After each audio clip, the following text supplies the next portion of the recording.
روزی روزگاری سر گاو مشحسن در یک خمره گیر کردندی و اما ادامه ماجرا. آهای، سر گاوم در خمره گیر کرده است، چه بکنم اندی؟ همش تقصیر فضای مجازی است. آنقدر در فضای مجازی چرخیدی تا سر گاوت در خمره گیر کرد. از فردا اینترنت کت خدایی را راه میاندازیم. تو باید نماز خمره همی بخوانندی و دعا کنندی تا سر گاو از خمره بیرون بیایندی. راه حلش این است که شیر گاوت را به کت خدا بدهندی تا گاوت سبک شوندی و سر گاو از خمره بیرون بیایندی. این گاو باید سرش را از خمره بیرون بیاورندی. این خمره باید بیرون بیایندی. انشاءالله سر گاوت از خمره بیرون می آیندی.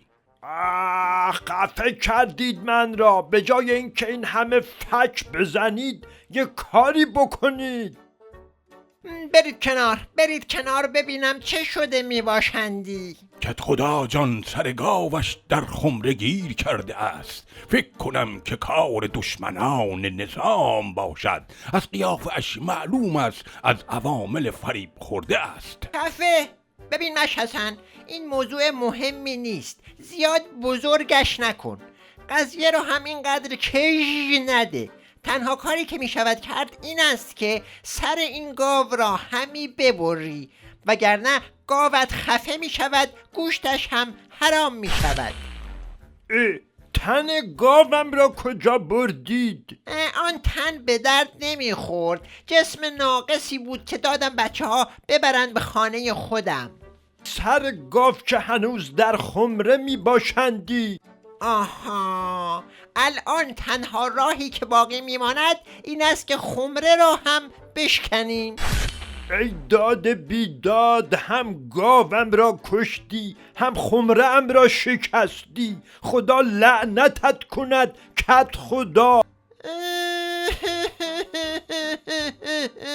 کت خدا جان شما چرا گریه می کنید؟ با خودم فکر میکنم که اگر این اهالی من و راه حلهایم را نداشتندی با مشکلاتشان چه کار میکردندی؟ مشکل اصلی خود این کت خداست. تا این حل نشه هیچی حل نمی شوندی.